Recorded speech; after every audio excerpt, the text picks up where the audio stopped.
বাড়িতে বসে রেস্টুরেন্টের স্টাইলে এবং রেস্টুরেন্টের স্বাদে যদি পনির বাটার মশলা খেতে চাও, তাহলে এই রেসিপিটি তোমার জন্য। প্রথমেই আমাদের একটি কড়াইতে দিয়ে দিতে হবে 1 টুকরো বাটার এবং অল্প করে রিফাইন্ড অয়েল। রিফাইন্ড অয়েল এই কারণেই দিলাম যাতে বাটারটা জ্বলে না যায়। এবার আমি দিয়ে দিচ্ছি গোটা গরম মশলা, তার মধ্যে আছে দারচিনি, এলাচ আর লবঙ্গ।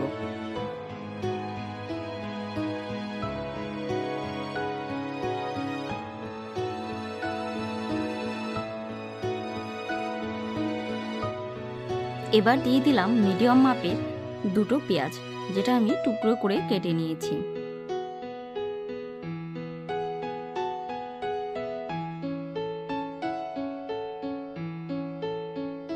আর দিয়ে দিতে হবে 7 থেকে 8 কোয়া রসুন, 3টে কাঁচা লঙ্কা আর 1 থেকে 1.5 ইঞ্চি মতো আদা। আর এখানে আমি 4টে টমেটো ইউজ করেছি, ছোট ছোট মিডিয়াম মাপের টমেটো। যদি খুব বড় মাপের টমেটো হয় সেখানে তোমরা 2টো বা 3টে দিতে পারো।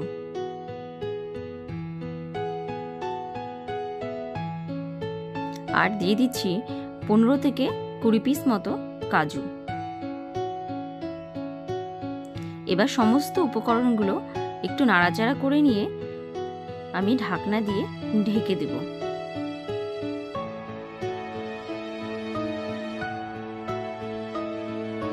মোটামুটি 10 থেকে 12 মিনিট পর্যন্ত ধীর আঁচে এটাকে কুক করে নিতে হবে, যতক্ষণ পর্যন্ত না সমস্ত ইনগ্রিডিয়েন্টসগুলো সফট হয়ে যায়। 10 মিনিট পর ঢাকনা খুলে দেখছি যে প্রচণ্ড সফট হয়ে গেছে, আর আমাদের কুক করতে হবে না। এবার গ্যাসটাকে বন্ধ করে দিয়ে এটাকে ঠান্ডা করতে দিতে হবে। একটা মিক্সিং বোলের মধ্যে আমি সমস্ত ভাজা মশলাগুলো নিয়ে নিলাম। এবার এটাকে সুন্দর করে পেস্ট করে নিলাম। ঠিক এইরকম স্মুথ পেস্ট তোমাদের বানিয়ে নিতে হবে। যদি জলের প্রয়োজন হয় এর মধ্যে অল্প জল মিশিয়েও তোমরা পেস্ট করতে পারো। এবার একটি বাটি নিয়ে একটি ছাঁকনি নিয়ে সমস্ত মশলাগুলোকে আমাদের ভালো করে ছেঁকে নিতে হবে, কারণ পনির বাটার মশলাতে মুখে যদি কোনো কিছু আটকে যায় তাহলে খেতে কিন্তু ভালো লাগে না। একদমই স্মুথ পেস্ট হবে এটা, তবেই এটা রেস্টুরেন্টের মতো খেতে লাগবে।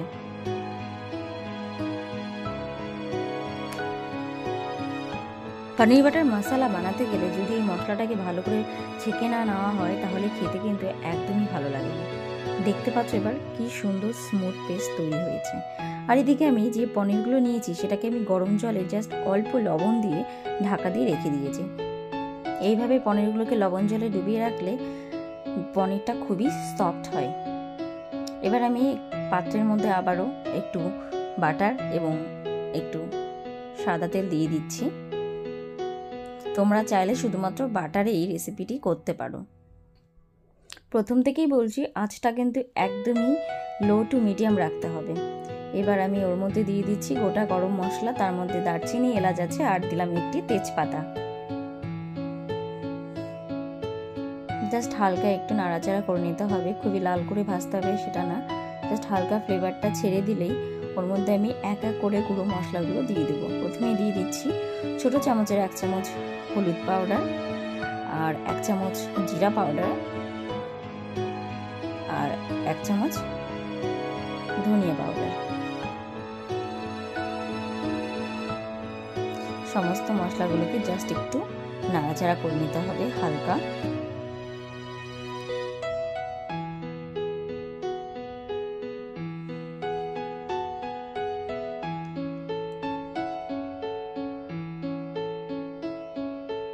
এবার আমি যে পেস্টটা বানিয়ে রেখেছিলাম সেই পেস্টটাকে মিক্স করে দেব।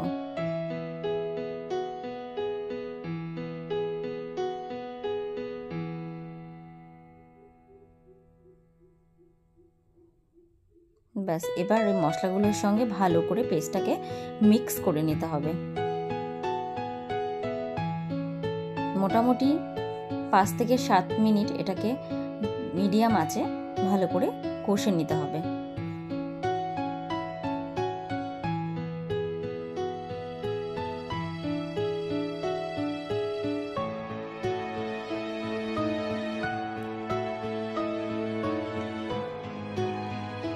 এই পর্যায়ে কিন্তু প্রচণ্ড ছিটে ছিটে আসে মশলাটা, তাই জন্য আমি একটু ঢাকা দিয়ে রান্না করে নিচ্ছি।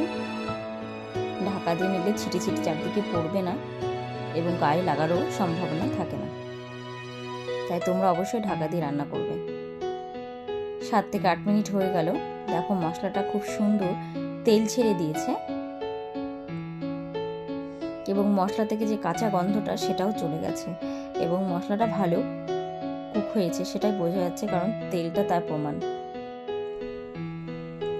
গ্রেভিটা খুব সুন্দর করে কষানো হয়ে গেছে। এবার আমি ওর মধ্যে দিয়ে দিচ্ছি 1 চামচ চিনি। চিনিটা তোমরা কম বেশি তোমাদের স্বাদ অনুযায়ী দিতে পারো। আর দিয়ে দিলাম 1/2 চামচ লবণ। এবার লবণ আর চিনিটাকে খুব ভালো করে গ্রেভির সঙ্গে মিক্স করে নিতে হবে। আমার গ্রেভিটাকে মনে হচ্ছে যে একটু ঘন, তার জন্য আমি এখানে একটু পরিমাণ জল মিক্স করে নিয়েছি। এবার গ্রেভির টেক্সচারটা অনেকটাই ভালো লাগছে। এবার পনিরটা দিয়ে দিতে হবে। আমি পনিরটা লবণ জলের মধ্যে গরম জলে ভিজিয়ে রেখেছিলাম, সেই পনিরটাকে আমি ছেঁকে নিয়েছি। সেই পনিরটা আমি এবার গ্রেভির মধ্যে দিয়ে দিচ্ছি। তোমরা কিন্তু অবশ্যই পনিরগুলোকে কিন্তু গরম জলের মধ্যে লবণ দিয়ে একটু জাস্ট ঢেকে রাখবে, দেখবে খুবই সফট হয়। ব্যাস, এবার খুব সুন্দর করে মিক্স করে নিতে হবে।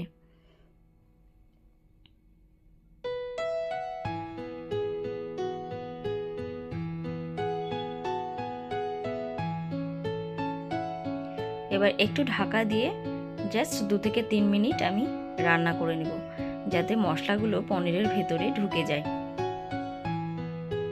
2 থেকে 3 মিনিট হয়ে গেছে। এবার আমি ঢাকনাটাকে সরিয়ে নিচ্ছি। দেখুন কি সুন্দর রান্না হয়েছে। সমস্ত মশলাগুলো পনির ভেতরে ঢুকে গেছে। আমাদের রান্নাটা একদমই শেষ পর্যায়ে চলে এসেছে।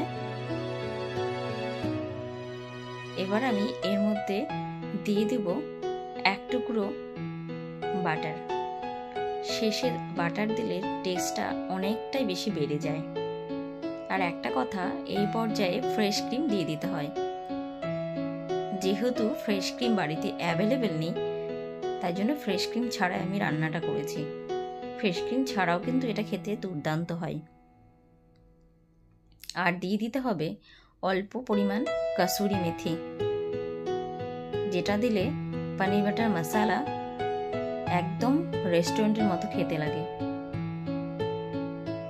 ব্যাস, এবার একটু মিক্স করে নিয়ে জাস্ট আমি ধীর আছে একদম 1 মিনিট পর্যন্ত, আঁচ একদম স্লো থাকবে, ঢাকা দিয়ে রেখে দেব। তাহলে বাটার আর কসুরি মেথি দেওয়ার ফলে যে ফ্লেভারটা হয় সেটা সম্পূর্ণভাবে গ্রেভির মধ্যে মিক্স হয়ে যাবে এবং খেতে খুবই টেস্টি হবে।